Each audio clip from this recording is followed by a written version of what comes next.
Hey, how's it going, guys? JP back at you once again, bringing you guys episode number 8 in my entire DVD and Blu-ray collection. This is where we take a look through my entire collection, look at each and every individual release, talk about them very briefly, all of which I've acquired through the years of collecting. So, first up for episode number 8, we have Dog Graveyard, which is actually a Charles Band directed film. Charles Band produced so many films through Full Moon and Empire, and he's actually only directed about 40-ish, maybe a little bit more than 40. And it's always surprising to me because he's produced, hundreds of films. Dog Graveyard was okay. It's not the best. It does have like that 71-minute runtime. Kind of is pulling from the classic Full Moon films. They kind of went to their go-to subgenre here, which is the killer doll film. So, it kind of has that feel a little bit, but it's pretty average. It's not really that good. But I've seen worse Full Moon films, so Dog Graveyard might be worth a look. I actually got it in one of those Box of Dread mystery box things probably last summer actually. After that we have Dr. Phibes Rises Again. This is the sequel to Dr. Phibes.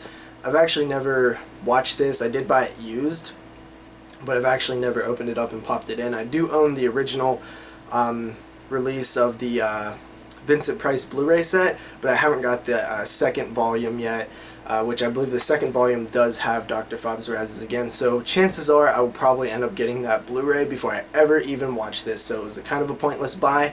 We originally were supposed to cover the two Dr. Phibes films on the podcast in kind of a Vincent Price episode, but we never got around to it. That episode got canceled.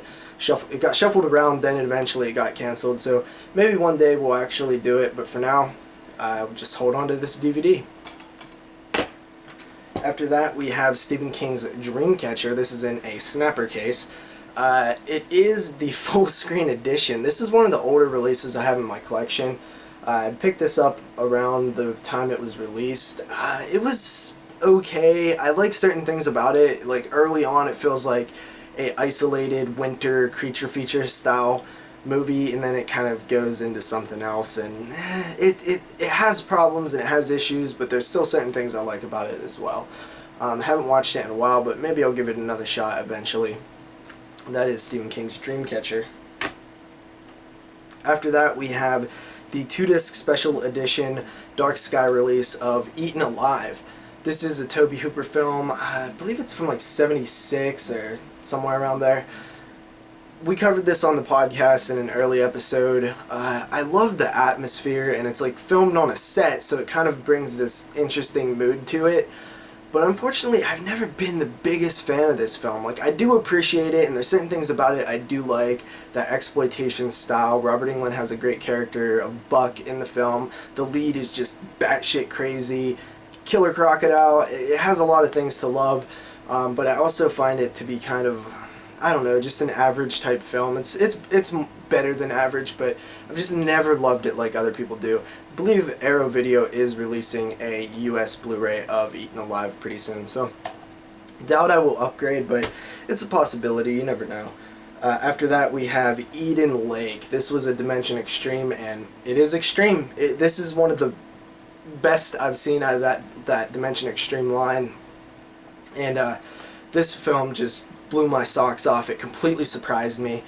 This was a $3 purchase at Big Lots, and my god was it a good purchase. I highly recommend, if you haven't seen Eden Lake, pick it up. It's one of the better films I've seen in a long time. It's kind of one of those killer kid type movies, but one of the problems with killer kid type movies is they're just riddled with plot holes. I feel like this one was just done so well and just kind of made the plot holes, as minimal as possible. Just a fantastic watch. I can't recommend it enough. Eden Lake was a huge surprise for me, and I absolutely love this film, so pick up Eden Lake if you have never seen it.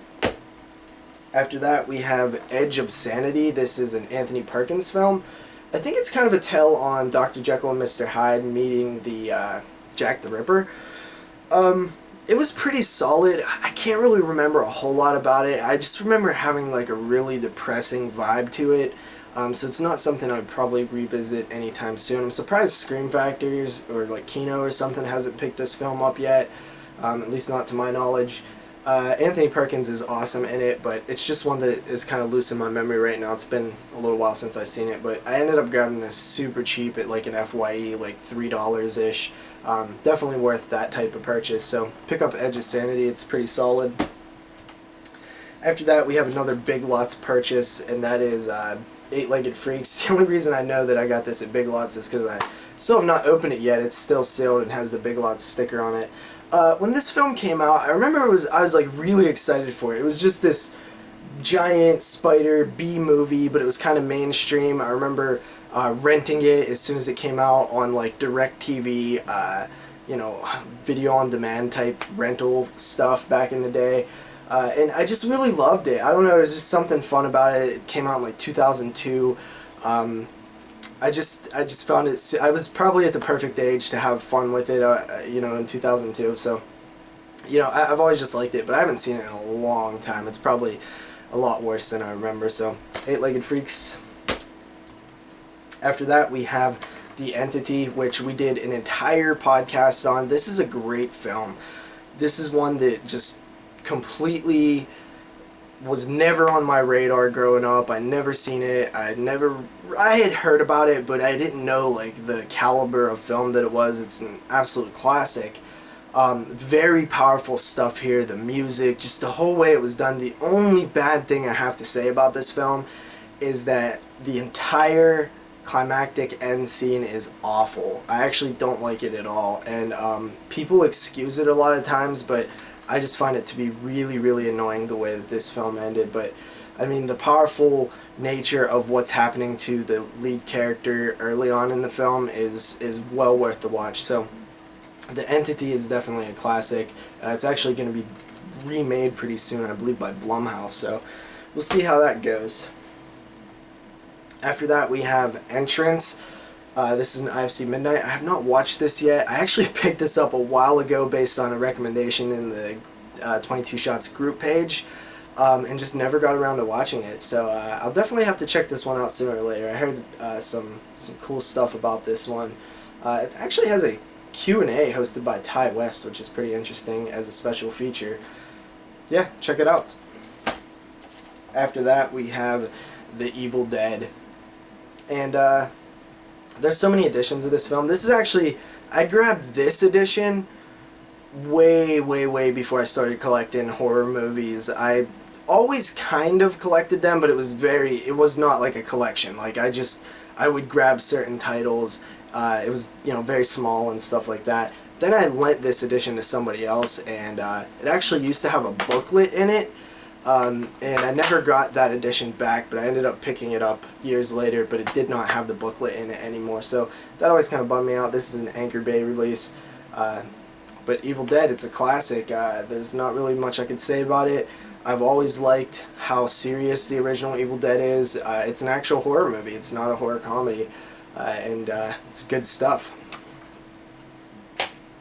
After that, we have Evil Dead 2, which was one of my favorites growing up. I had it on VHS, and I'd never seen the original Evil Dead. I'd never seen Army of Darkness, and I just loved the film. As I got older and I realized how slapsticky it was, I actually kind of like it less. I really hate the slapstick stuff going on in the film.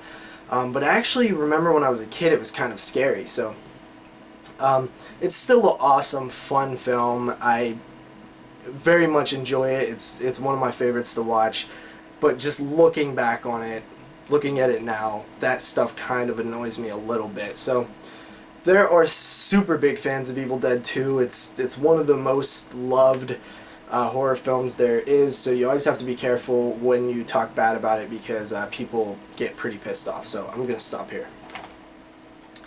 After that, we have Army of Darkness, the Screwhead edition. I grabbed this for $5 at Walmart because I actually didn't own it, and it has a nice little cool slipcover here. Scream Factory actually just announced they're going to be releasing this, and I don't know. I'm not the biggest fan of Army of Darkness, although, like Evil Dead 2, I was a big fan of it growing up. I remember seeing a copy on VHS for $14.99 at Walmart. This was, you know, who knows the last time VHSs were available at Walmart. But I grabbed it and I was like, oh, like this guy looks like that Ash guy from Evil Dead 2. He has like the chainsaw hand. Did not even consider that it was the same series. Took it home. I was visiting my mom and my cousin was staying over, and we watched it like seriously 8 times that night. You know, just the whole day, all into the night. We had pizza and stuff, and it was just so fun. And you know, it's just similar to Evil Dead 2, where as the years went by and I watch it, I don't like it as much. Maybe I was a kid and I found the slapsticky stuff more fun, but it just kind of annoys me a little bit. But yeah, this is still a fun movie though. I still like Army of Darkness. After that we have Evil Things. Look at that cover, right? Yeah, that's a good one. I don't know anything about this one. I grabbed it a while back. I got like giant garbage bags of movies off of my cousin, and I did like a video series going through them, but I think this was in there, and it looks like a found footage, has a generic ass cover. If anybody thinks that this is worth a watch, let me know. If not, I'm gonna like put it way at the end of my watch list, which probably means never, considering how many films I need to watch. So I don't even know why I have this. After that we have, oh, this is a fun one, Evolver. Man, this is cool stuff right here. I definitely recommend checking out Evolver. I remember way back in the day, this was like 1995 or 6 or something like that. I think I was in kindergarten.